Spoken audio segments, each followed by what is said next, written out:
gönülleriniz Hz. Muhammed Mustafa ile beraberse,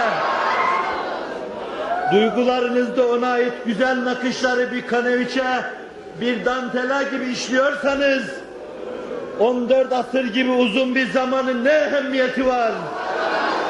Mekke'de, Medine'de veya Türkiye'de bulunmanın ne ehemmiyeti var? Nakışlarınızın en mütenası, en muhtevalısı, ona ait hakaikin nakşedilmesi ise zaman engel teşkil etmeyecektir. Siz ona yakınlardan daha yakınsınız. Hatta gözlerinizi kapayınız benim gibi. Dizlerini ileriye doğru dürtünüz. Bana öyle geliyor ki dizleriniz dizlerine temas edecektir. Çok yakınsınız. O da size çok yakın. Sizi çok yakın kabul etti.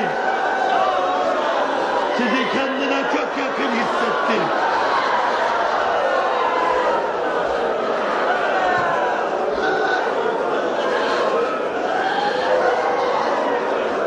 ...14 asırdan sonra...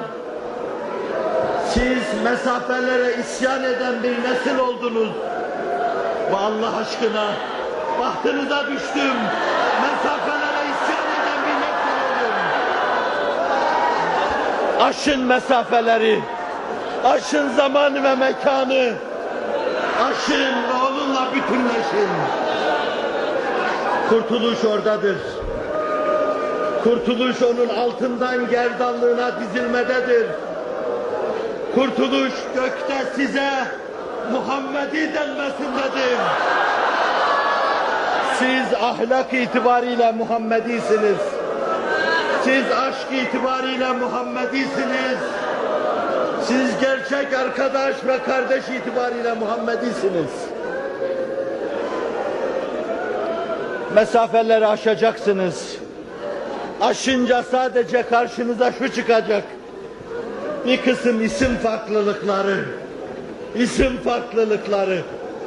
Ben diyeceğim ki bu Ebu Bekir değil ama Ebu Bekir gibi.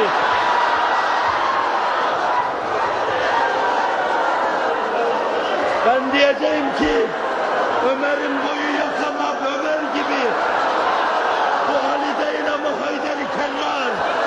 Bu Osman değil ama niçin bilmiyor. Mesafeyi aşacaksınız. Zamanı aşacaksınız. 14 asrı çekip arkanızda onun asrına götüreceksiniz. Ve farkına varmadan birdenbire nurlandığınızı hissedeceksiniz. Muhammedi nurlarla nurlanacaksınız. Genciniz, ihtiyarınız, çocuğunuz, delikanlınız, kadınınız ve erkeğinizle nurlanacaksınız. Nurlanacak ve metafizik gerilime geçeceksiniz. Yanlış anlaşılmasın. Metafizik gerilimi dinin şuuruyla yaşamak demektir. Metafizik gerilim, dinin emirleri ve yasakları karşısında derinlemesine duyarlılık demektir. Sizden istenen şey de bu duyarlılıktır.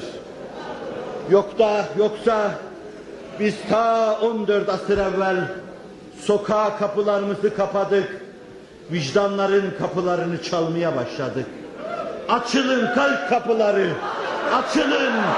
Gelen Hazreti Muhammed ordusudur, açılın. Parolamız budur, işaretimiz budur. Ayaklarımıza kilit vurduk başka şey için yürümeme istikametinde. Ellerimizi bağladık. Gönüllerimizle çözülmeye, gönüllerimizin dilinden zincirleri çözmeye çalıştık. Ve gönüllere girmeyi hedefledik. Metafizik gerilimle bunu kastediyorum. Bu yüksek duygu ve düşünceyi elde ettiğiniz zaman da aşılacak, mekan da aşılacak. Şimdiye kadar benim veya başka muhterem hocalarımızın yüzlercesinin dasitani bir hava içinde size anlattıkları sahabinin, tabiinin o dasitane hayatını kendi aranızda yaşayacaksınız. Kendinizi Ashab-ı Bedr içinde göreceksiniz. Biz 14 asır sonra geldik, bu nasıl oluyor diye şaşkınlığınıza kendiniz şaşacaksınız. Bu şaşkınlık mevzuna kendiniz şaşacaksınız.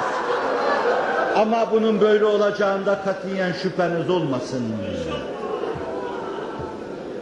Zira öyle yürekler, sizinle öyle yürekler, öyle sineler tanıma bahtiyarlığına erdim ki, her birisi nazarında bir Enes bin Nadir, bir İbn-i Caş, bir Kabbas İbn-i Eşşem'dir adeta.